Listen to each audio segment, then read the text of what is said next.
मंगलम भगवान वीरो मंगलम गौतमो गणि मंगलम कुंद कुंदार्यो जैन धर्मोस्तु मंगलम सर्वे मंगल मांगल्यम सर्वकल्याणकारकम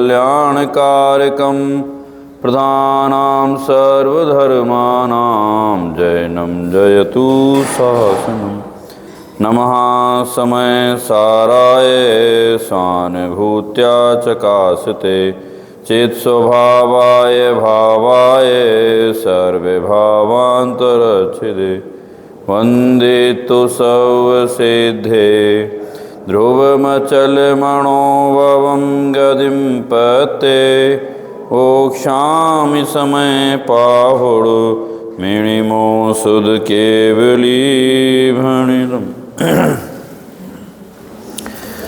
अध्यात्म प्रणेता परम आचार्य देव कुंद देव और कुंद देव रचित महाग्रंथ ग्रंथाधिराज समय सार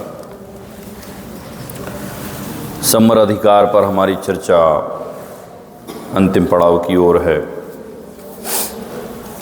आचार्य कुंद देव ने तो भेद विज्ञान की कला बताई ही है, और आचार्य अमृतचंद्र देव ने जो उसका सरलता से व्याख्यान किया, मानो सोने पे सुहागा कर दिया। जैसा कि संवर अधिकार के प्रारंभ में हमने पढ़ा था कि ये भेद विज्ञान के अभिनंदन का अधिकार है। इसमें भेद विज्ञान का अभिनंदन होगा, अर्थात कैसे स्वभाव की ओर जाया जाए, आत्मा का अनुभव किया जाए, ये सरल शब्दों में कहें तो सच्चे सुख की प्राप्ति की जाए। कल हमारी जो बात चली थी 129 नंबर के कलश पर 131 चली थी ना, 130 हो गया था, हाँ 130 हो गया था हमारा। तो जिसमें मूल रूप में ये बात आई थी कि भाई ज्ञान ज्ञान में स्थिर हो जावे, ज्ञान ज्ञान में स्थिर हो जावे।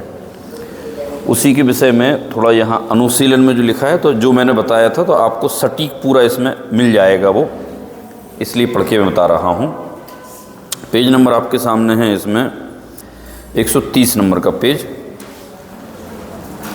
इसमें सबसे नीचे का पैराग्राफ है, देखो ये उसके एक ऊपर से पढ़ लेते हैं।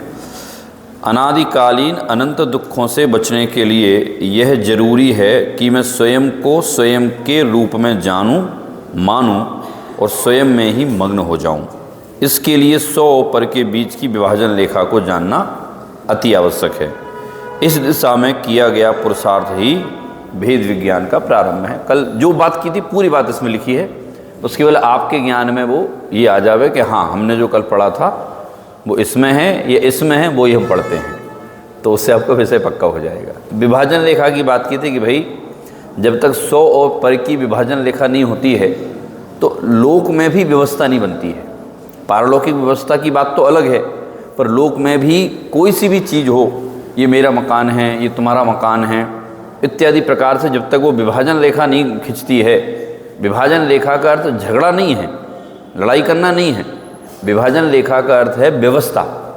अब जैसे एक कॉलोनी में 100 मकान बने हैं, अब वो आजकल भारत देश में भी वो विदेशों की तर्ज पे मकान बनने लगे कि वो सब एक से मकान हैं, सबके आगे का ओटला एक सा है, सबके फ्रंट एक से हैं, सबकी साइज एक सी है, कलर एक से हैं। अब कैसे पहचाने साहब कि उन्होंने नंबर डाल दिए कि सब गली नंबर 1 2 3 और उसमें ये नंबर बस, तो आप उससे पहचानो। अब वो कोई अगर एक गली से दूसरी गली में चला जाए तो उसे समझ में ही नहीं आए, तो उससे कहते सुनो तुम्हारा मकान नंबर कौन सा है, कि सब ये वाला मकान नंबर है, तो बोले ये मकान नंबर उस गली में है। तो ये हुआ ना भेद विज्ञान कि सब मेरा मकान यहाँ नहीं है, मेरा मकान अगली गली में है। तो जब तक वो 100 ऊपर की विभाजन रेखा नहीं खींची जाएगी तो लौकिक व्यवस्था भी नहीं बन सकती है। लौकिक में भी जैसे हम आपस में अच्छे व्यवहार में क्या कहते हैं कि सब आपका ही घर है, आया करो। अब किसका घर है वो? जो मालिक उसमें रहता है उसका ही घर है ना, जो उसका स्वामी है। पर ऐसा क्यों कहा गया? क्योंकि ये प्रेम का व्यवहार है। ये पर विभाजन रेखा तो खींची है ना। चलो ये तो एक से दूसरे में गए। घर में हमने कल कपड़ों का उदाहरण लिया था कि साहब ये कपड़े पड़े हैं, और किसके हैं कि साहब ये मेरे हैं कि ये मेरे हैं। तो कोई ये कहे कि साहब क्या इतना प्रेम है और ये मेरे हैं ये मेरे हैं करते हो, सब सबके हैं। तो हमने क्या कहा था कि जेंट्स की यदि साइज के हैं तब वहाँ तक तो फिर भी चलो ठीक है, लेकिन लेडीज जेंट्स, बच्चे बड़े बुजुर्ग अलग, तो वो विभाजन रेखा खिंच गई ना। तो एक्चुअल में विभाजन रेखा विवाद नहीं है, विभाजन रेखा को व्यवस्था मान के चलो, क्योंकि ऐसी विभाजन रेखा नहीं होगी तो व्यवस्था नहीं बनेगी। ऐसे यहाँ कह रहे हैं 100 और पर की विभाजन रेखा खींचो। खींचो मतलब खिंची हुई है, बस उसका श्रद्धान करना है।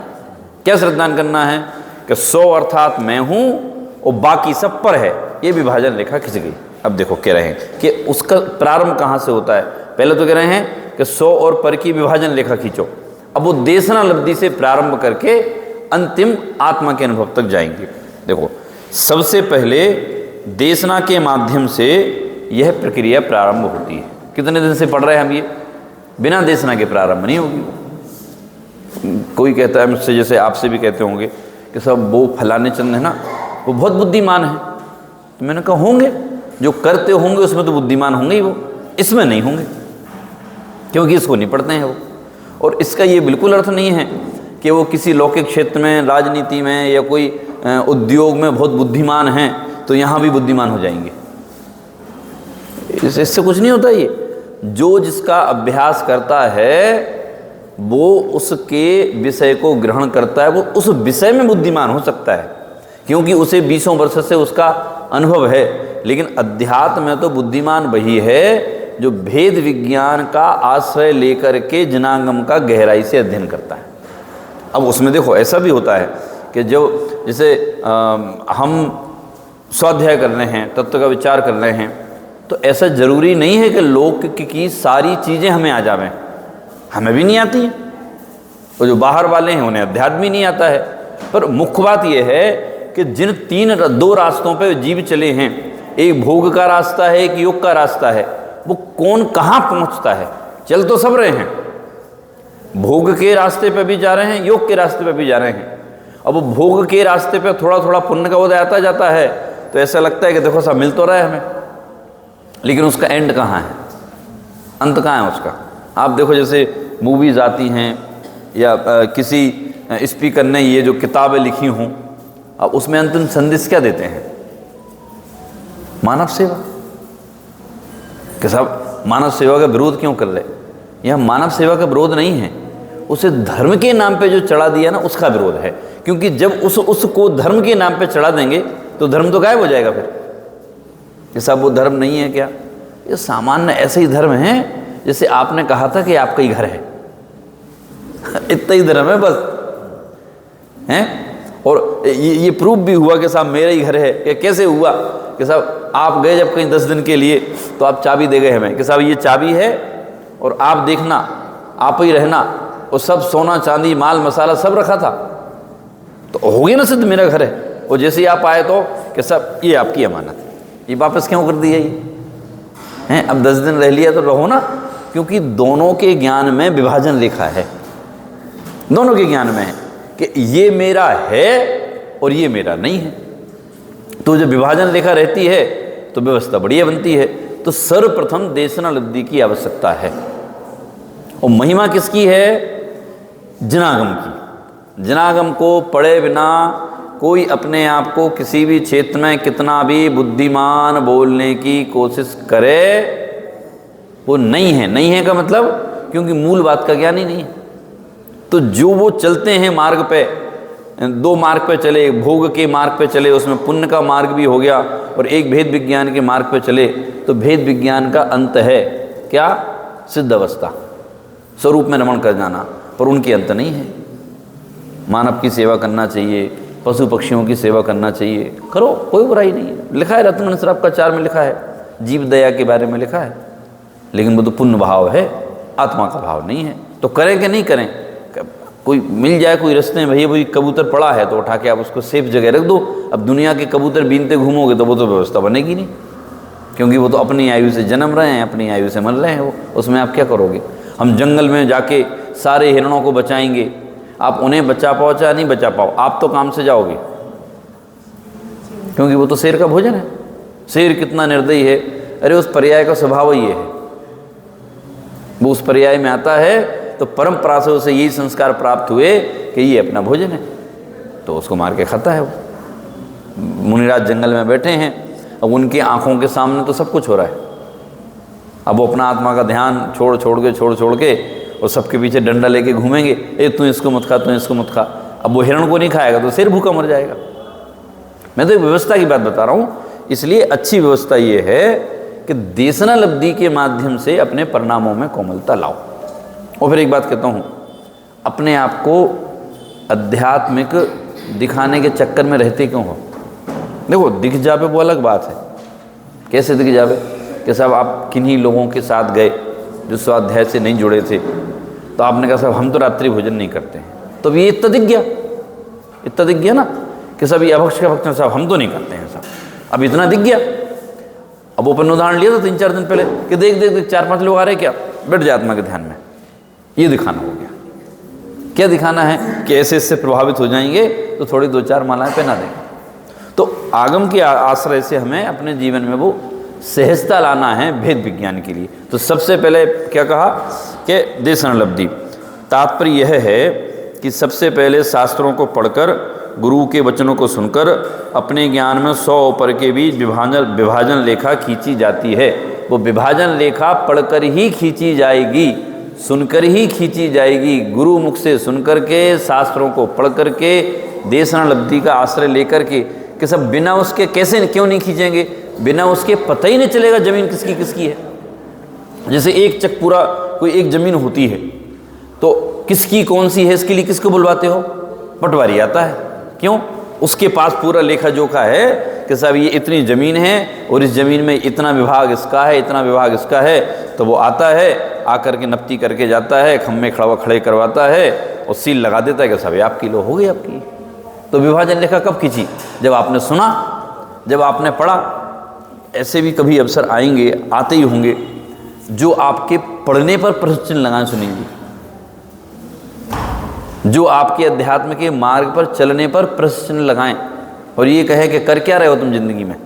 अब कदाचित ऐसा हो सकता है कि आप बिल्कुल विशुद्ध रूप से अध्यात्म के मार्ग पर हो और लौकिक में जो उन्नति उनने की वो नहीं कर पाए, हो सकता है कदाचित। और वो कहे तुमने क्या क्या कर लिया शास्त्र पढ़ के, हैं ये देखो साहब, देखा मकान देखा हमारा। अब आप क्या कहोगे ऐसे समय? चेतन जी क्या कहना चाहिए? हैं ये कहने वाली बात थोड़ी, ये तो समझने वाली बात है। क्या समझना है इसमें? सिंपल सा फॉर्मूला है। अध्यात्म पढ़ा है तो इतनी तो बात आपको समझ में आती है ना कि अलग अलग जाति का, अलग अलग जीवों का पुण्य का उदय होता है।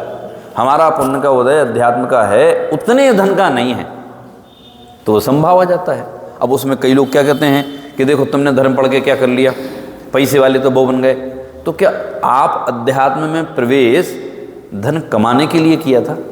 देखो आ जावे वो अलग बात है, पर इसलिए किया था क्या? वस्तु की प्राप्ति अप्राप्ति हमारे हाथ में नहीं है, पर हम उसमें हेयपना माने कि उपादेयपना माने, ये हमारे हाथ में है। क्या शरीर मिल गया नाम कर्म के उदय से, जैसा भी मिला, गोरा काला मोटा पतला, ये हमारे हाथ में नहीं था, पर हम उसमें हेयपना रखें कि ये चाहे मोटा हो, चाहे पतला हो, चाहे गोरा हो, चाहे काला हो, ये मैं नहीं हूं, ये हमारे हाथ में है। बस हेयपना तो हमारे हाथ में है। पुण्य का उदय आना है, कैसे आना है समझ लीजिए कि जैसे मान लो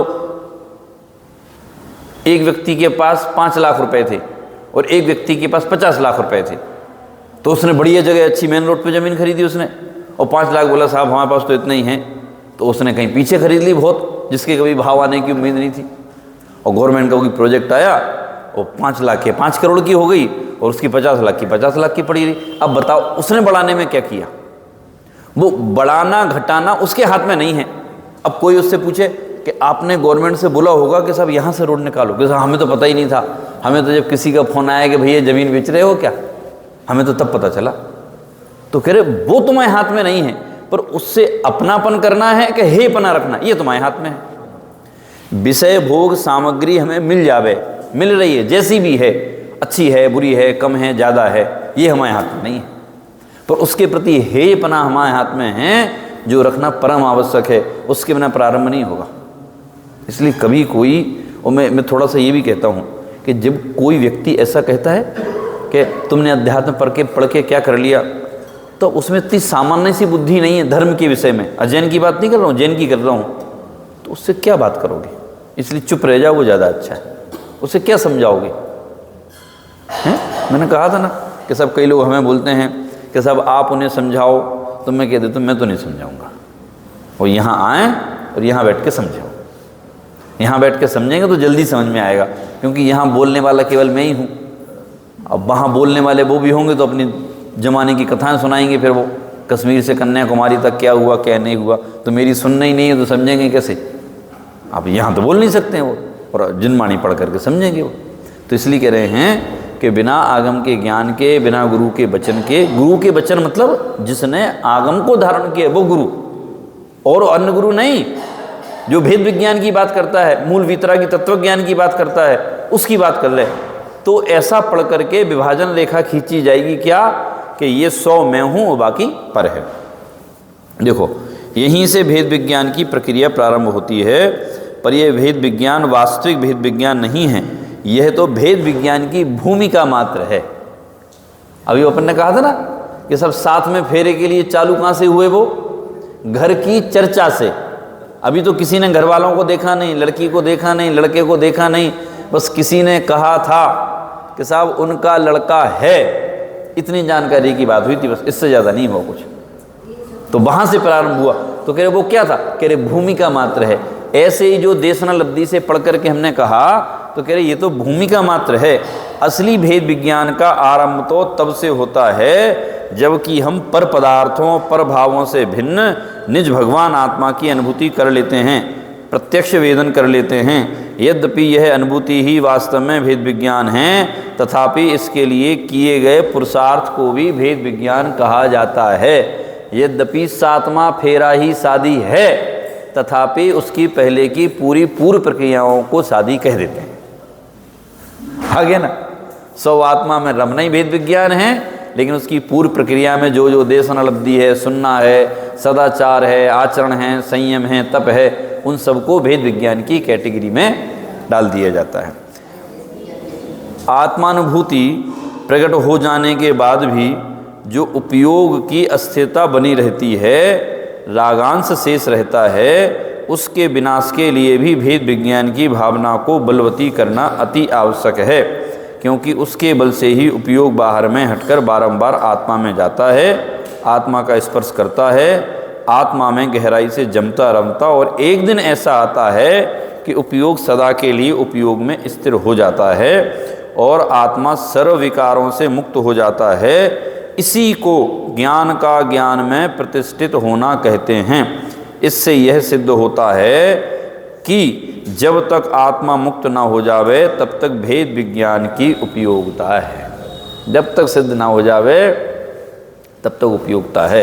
तो प्रारंभ हुआ उस विचार से, आत्मा की अनुभूति हुई, तो कहा कि आत्मा की अनुभूति होना भी ज्ञान का ज्ञान में प्रतिष्ठित होना है, क्योंकि लब्धि में चला गया ना भेद विज्ञान, भरत चक्रवर्ती आदि, तीर्थंकर आदि, और उपयोग उनका कहाँ है?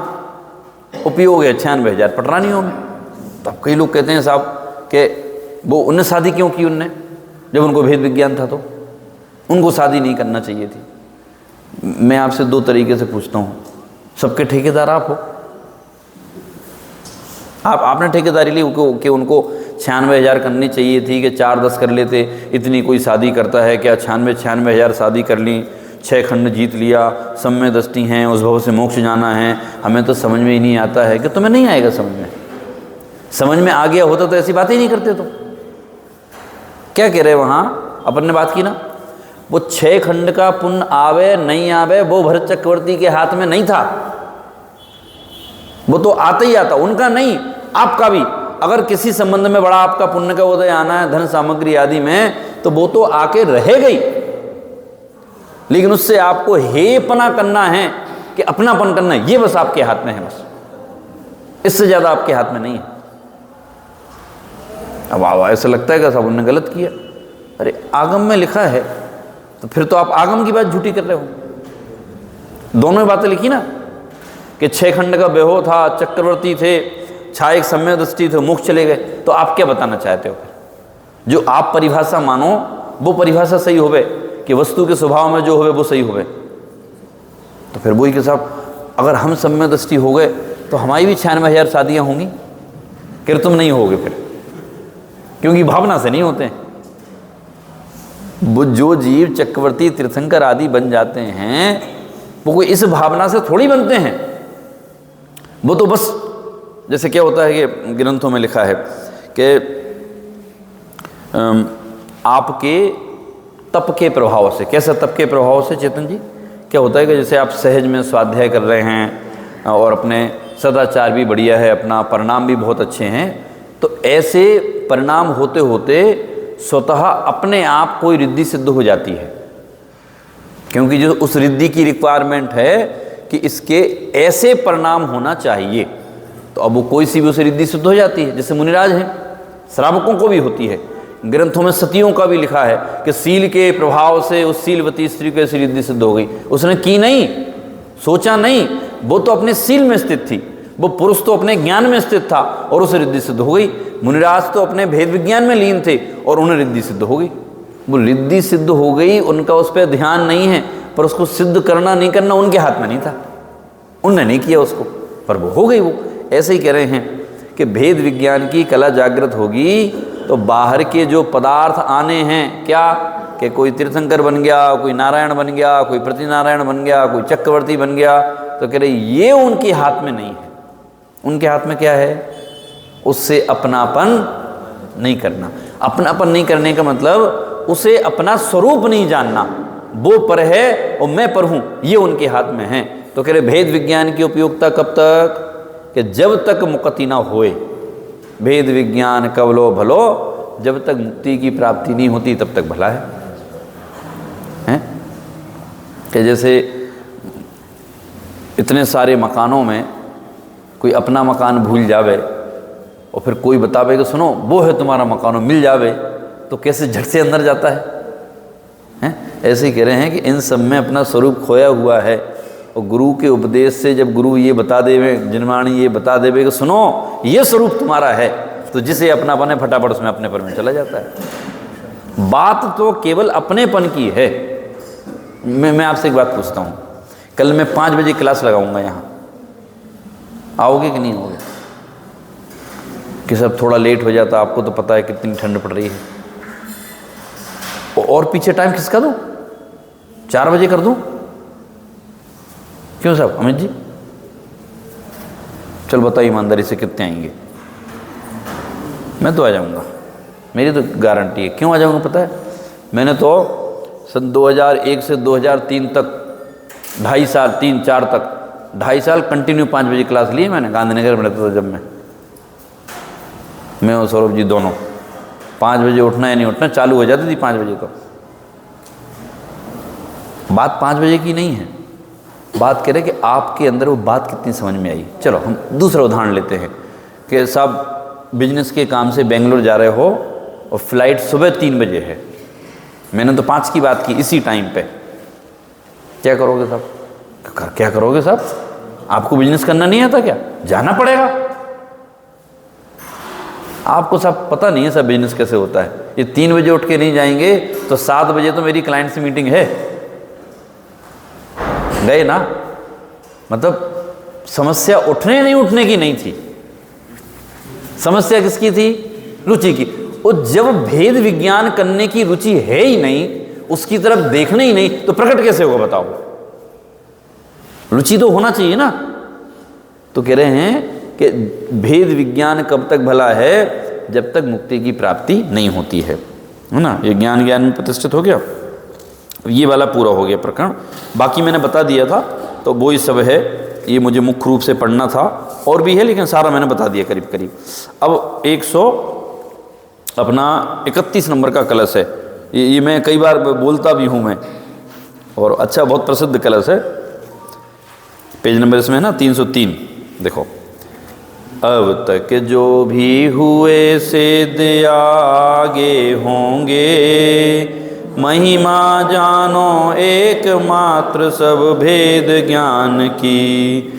और जीव जो भटक रहे हैं भव सागर में, भेद ज्ञान के ही अभाव से भटक रहे। कितना क्लियर है?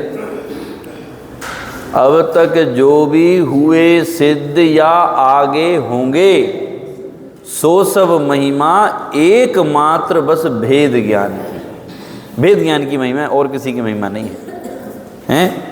और जीव जो भटक रहे हैं भव सागर में, भेद ज्ञान के ही अभाव बिन भटक रहे हैं। और भेद विज्ञान क्या? जो भी हमने पढ़ा ना, 100 और पर के बीच के विभाजन की रेखा।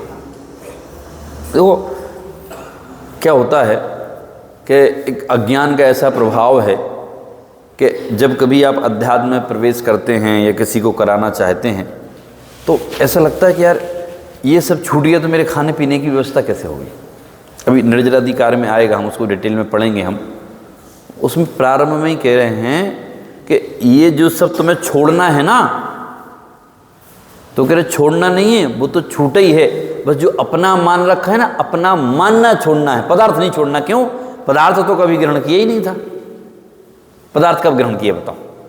इस जिस देह में हम हैं, उस देह से भी एक क्षेत्रावगाह संबंध ही तो है, और क्या है? चलो, मकान से तो वो भी नहीं है, स्त्री पुत्र आदि से तो वो भी नहीं है, माता पिता आदि से तो वो भी नहीं है। एक क्षेत्रावगाह संबंध तो केवल शरीर से, तो कह रहे इससे भी एक क्षेत्रावगाह संबंध है। दूध और पानी की तरह जब दो पदार्थों का नाम लिया, दूध और पानी, तो वे एक कहाँ है? फिर वो संबंध है उनका, ऐसी देह और आत्मा का संबंध है। पर ये सब बातें तो पढ़ने के बाद ही समझ में आएंगी, बिना पढ़े समझ में नहीं आता है, हैं? आध्यात्मिक उसमें समझ में नहीं आता है। तो इसलिए कह रहे हैं कि अब तक जितने सिद्ध हो गए वो कैसे हुए? भेद विज्ञान के बल से हुए। और प्रक्रिया कितनी सरल बताई, कितनी सरल प्रक्रिया बता रहे कि सर्वप्रथम देशना लब्धि से प्रारंभ करना। तो क्या करना? कि पढ़ना, गुरु के मुख से सुनना है। सुनोगे, पढ़ोगे तो 3rd नंबर पे फिर विचार होगा कि ये मैं हूं कि पर हूं। विचार विकल्प में होगा। विकल्प ये निर्णय करेगा। क्या निर्णय करेगा? विकल्प ने ये निर्णय किया कि ये पर है और ये मैं हूं। विकल्प अतीत नहीं हुए अभी तो विकल्प ने सारा निर्णय कर लिया पूरा। और विकल्प ने जब निर्णय कर लिया, तो जब विकल्प अपनी चरम सीमा पर पहुंचता है तो कहते वो निर्विकल्प हो जाते हैं। कल अपन ने परसों पहाड़े का उदाहरण लिया था ना कि 25 एकदम कैसे बोल दिया आपने? बीच का तो बोलो। कैसे 25 होते हैं, उसमें बीच का क्या बोलना उसमें? पर लेकिन जब याद करते थे तो 5 एकम 5, 5 दूनी 10, 5 तिया 15 ऐसे ही करते थे। लेकिन चूंकि अब जब अभ्यास हो गया, तो अभ्यास होने पर वो अंदर की पकड़ इतनी हो गई कि आप सीधे 25 पर पहुंचते हो, बीच में कुछ नहीं पहुंचते हो, लेकिन बीच का आपने पढ़ा है। तो ऐसी कह रहे देशन लब्धि के माध्यम से 100 और पर को जाना तो जाएगा, क्या जाना जाएगा, लेकिन वह विकल्पातीत होने पर वो जानने में भी नहीं आएगा विकल्प। तो कहा मूल उपादेय तो भेद विज्ञान निश्चय रूप है, इसलिए विकल्प को हे कहा। लेकिन चूंकि वो उसकी प्रक्रिया है ना, इसलिए उसको उपादेय कह दिया, इसलिए वो उपादेय। कोई भी मार्ग कठिन नहीं होता है। कोई भी मार्ग, मतलब हम तो अध्यात्म की बात कर रहे हैं कि कठिन नहीं है, बस एक केवल समझने का फेर है। और समझने का फेर मतलब जब आप इसमें बैठोगे तब। हर रोग की एक ही जड़ा है, हर रोग की एक ही जड़ है, नहीं समझ, नहीं पढ़ना। अब आप जैसे जैसे जैसे हम पढ़ते जा रहे हैं तो हमें चीज़ें समझ में नहीं आ रही हैं। हम पहली गाथा से चालू होकर के हम अभी 303 पेज तक आ गए हैं, तो कितनी सारी चीज़ें आई, आपको पूरा समय सारा याद नहीं होगा।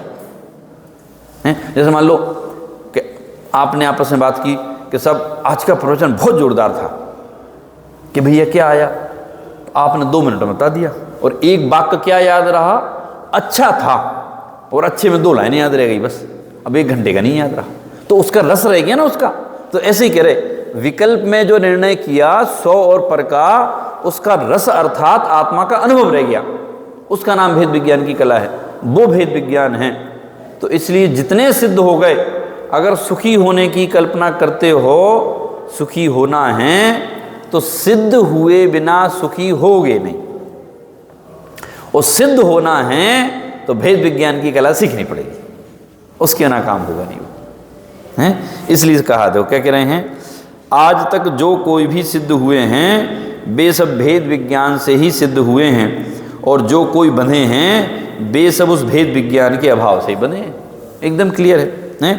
भेद विज्ञान की महिमा इससे अधिक और क्या बताई जा सकती है कि आज तक जितने भी जीव मोक्ष गए हैं वे सब भेद विज्ञान से ही गए हैं, और जो जीव कर्मों से बंधे हैं, संसार में अनादि से अनंत दुख उठा रहे हैं, वे सब भेद विज्ञान के अभाव से ही उठा रहे हैं। एक बात ध्यान रखना कि भेद विज्ञान पुण्य के उदय से नहीं होता है। क्या? पुण्य के उदय में हो सकता है, पाप के उदय में हो सकता है, लेकिन पुण्य और पाप से भेद विज्ञान नहीं होता है। जैसे कोई जीव स्वर्ग में है, अब स्वर्ग में है, अब उनकी इंद्र सभा में चर्चा चल रही है, तो इंद्र तो सम्यक दृष्टि है ही, और उसे सम्यक दर्शन हो जावे तो पुण्य के उदय में हो गया ना। और कोई जीव नरक में है और उस वेदना के कारण से उसे सम्यक दर्शन हो जावे तो पाप के उदय में हो गया ना। लेकिन पुण्य और पाप से सम्यक दर्शन नहीं होता है। सम्यक दर्शन किससे होता है? भेद विज्ञान की कला से। और भेद विज्ञान की कला क्या है? मैं हूँ, बाकी सब पर है, ये कला है बस। कितना सरल मार्ग है, लेकिन वो सरल मार्ग तभी है जब पढ़ोगे, बिना पढ़े सरल मार्ग नहीं है। जैसे आपकी कोई बाहर के रिश्तेदार यहाँ आए, अब आप जिस एरिया में रहते हो वो 2-5 किलोमीटर की लगभग आपने बहुत सारी गलियाँ घूमी हैं बचपन से हो, तो कि ये रास्ता बंद है तो ये गली से घुस जाओ, ये गली से घुस जाओ। तो आप कहीं ले गए, मान लो यहाँ से किसी को पलासिया तक ले गए और अंदर की सब गलियों से निकाल के, तो क्या कहता है कि भैया इतनी सारी गलियाँ तुम्हें याद कैसे रह जाती हैं, कि उसमें याद क्या करना है, हम तो बचपन से खेल रहे हैं। तो आपको याद क्यों है? क्योंकि आपको उसका अभ्यास है। अब उससे कहें भैया एक काम करना, ये गाड़ी लेके ऑफिस से वापस आ जाना, कि हम नहीं आ सकते, हमें तो याद ही नहीं है तुमने कौन सी गली से निकाला था, कहाँ से घुसे थे, कहाँ से आए थे, कहाँ से गए थे। तो अभ्यास, तो ऐसे ही कह रहे हैं, भेद विज्ञान का अभ्यास होगा तो भेद विज्ञान होगा, और भेद विज्ञान का अभ्यास होने से अपनापन होगा। अपनापन हुए बिना काम नहीं बनेगा। तो पहल तो विकल्प ही स्पष्ट होगा, विकल्प में ही भेद विज्ञान स्पष्ट होगा, और विकल्प के बाद फिर वो निर्विकल्प अवस्था में जाएगा।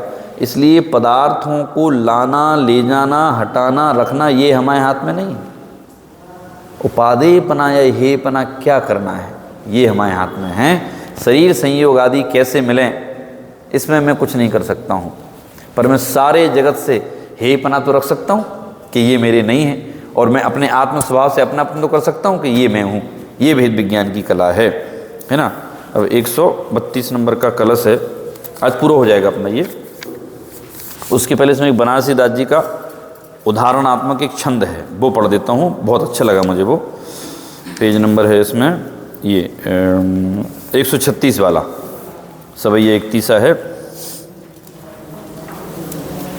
उदाहरण के माध्यम से भेद विज्ञान को उन्होंने समझाया है। मिल गया? जैसे रज सोधा रज सोधी के दरब काले, पावक कनक काली दाहत उपल को, पंख के गर्भ में ज्यों डारी कतक फल, नीर करे उजल नितारी डारे मल को, दधी को मथैया मथी काले जैसे माखन को, राजे हंस जैसे दूध पीवे त्यागी जल को, तैसे ज्ञान बंत भेद ज्ञान की सकति सादी, वेद निज संपत्ति उदधि के पर दल को। उदाहरण के माध्यम से भेद विज्ञान समझाया। क्या कह रहे कि सबसे पहले रजसोदा किसे कहा कि यहाँ के सराफा में मैंने देखा है कि जो सोने चांदी की दुकानें हैं ना सराफा में, तो अभी सुबह सुबह आप जाओ तो वो कुछ लोग सफाई करने वाले मिलेंगे। वो नगर निगम की नहीं है, वो उनका बिजनेस ये है। तो वो रोड पे सफाई करते हैं, और कुछ लोग नालियों से कीचड़ पानी ये निकालते हैं जो भी। तो कि साहब वो क्या कर रहे हैं, तो कह रहे उसको रज सोधा कहा। अब आजकल तो नालियाँ बन गई, जब उदाहरण दिया तो सराफा में नालियाँ नहीं होती हूँ, तो कहा कि वो रज को शोधते हैं। तो रज को शोधने से क्या होता है कि उन्हें सोने के कण मिलते हैं, और सोने के कण मिलने से वो करोड़पति हो जाते हैं, वो लखपति हो जाते हैं, करोड़पति नहीं तो उनकी आजीविका चलती, उनकी आजीविका का साधन वही है, तो उसे बोलते हैं रज शोधा, है ना। फिर जिस प्रकार अग्नि मैल को जलाकर शुद्ध सोने को निकाल देती है, जिस प्रकार कीचड़ में कतक फल के डालने पर वह कतक फल मैल को दूर करके पानी को निर्मल कर देता है, जिस प्रकार दही को मथने वाला दही को मथकर मक्खन निकाल लेता है, जिस प्रकार राजहंस पानी को छोड़कर दूध को पी लेता है, उसी प्रकार इतने सारे उदाहरण एक सिद्धांत के लिए दिए हैं। राजहंस का दिया, दही का दे रहे, सोने का दे रहे, रज शोधा का दे रहे हैं, किस लिए? उसी प्रकार ज्ञानी जीव भेद विज्ञान की शक्ति साध कर अपनी आत्मा रूपी संपत्ति का वेदन करते हैं, अनुभव करते हैं और परदल का उच्छेद कर देते हैं। लो, हो गया क्लियर पूरा। एक उदाहरण दे, एक सिद्धांत के लिए इतने उदाहरण दिए कि जैसे वो रज शोधा उन रजों को शोध के स्वर्ण को निकाल लेते हैं, जैसे सोने को अग्नि डालने पर मैल निकल जाता है, सोना बचता है, दही को मथने पर घी निकल आता है, हंस जो है वो पानी छोड़ देता है और दूध पी लेता है, ऐसे ही भेद विज्ञान के मार्ग वाले जीव भेद विज्ञान की शक्ति साध करके आत्मा का अनुभव कर लेते हैं और बाकी सब छोड़ देते हैं। ये इसका सार है। ठीक है, अब 132 नंबर का अपना कलश ले लेते हैं यहाँ से, तो पूरा हो जाएगा हमारा। भेद ज्ञान से शुद्ध तत्व की उपलब्धि हो, शुद्ध तत्व की उपलब्धि से राग नाश हो, राग नाश से कर्म नाश, और कर्म नाश से ज्ञान में थिर होकर शाश्वत हो जा। अब ये क्रम बता दिया कि तुमने शुद्धात्मा की उपलब्धि कर ली ना, तो कह रहा भेद विज्ञान से क्या होगा, तो कह रहे भेद ज्ञान से शुद्ध तत्व की उपलब्धि होती है। देखो शुद्ध तत्व की उपलब्धि कैसे हुई कि वो एक ज़मीन जो बनी हुई है उसमें 3-4 लोगों का झगड़ा चल रहा है। क्या झगड़ा चल रहा है कि समझ लीजिए कि 2 एकड़ की ज़मीन है और 4 लोगों के उसमें हिस्से हैं। अब वो झगड़ते हैं, वो कहते साहब ये कोना मेरा है, इतनी मेरी है।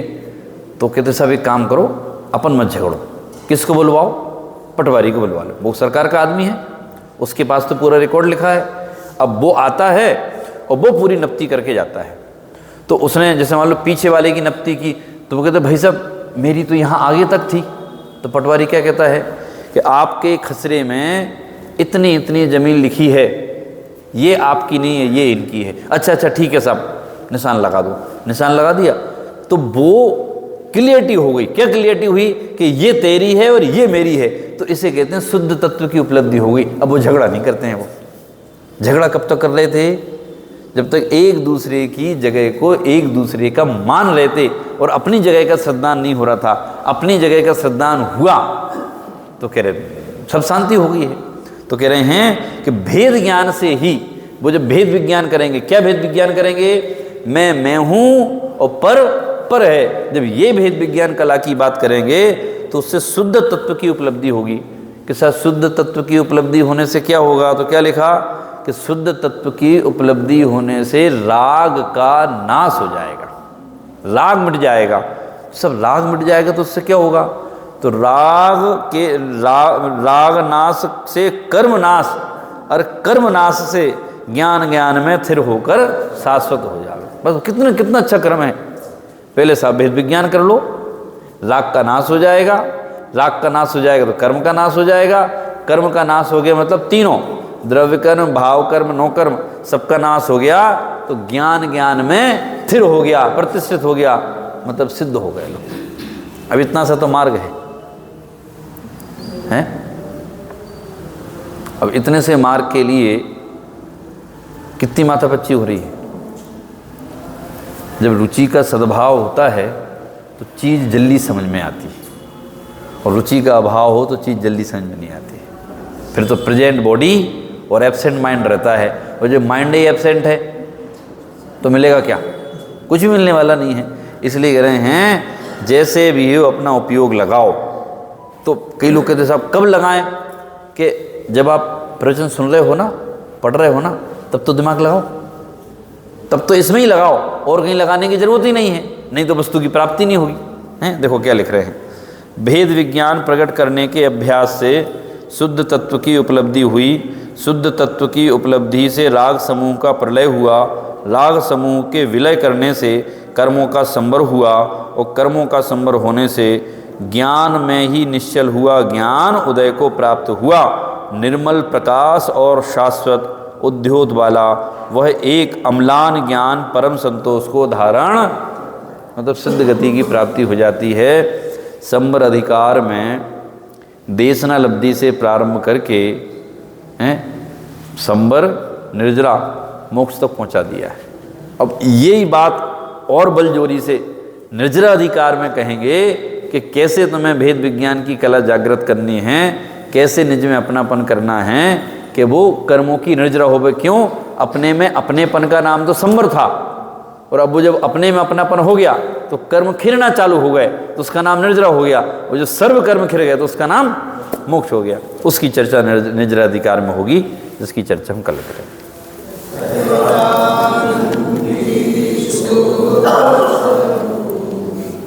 अविनाशी हूँ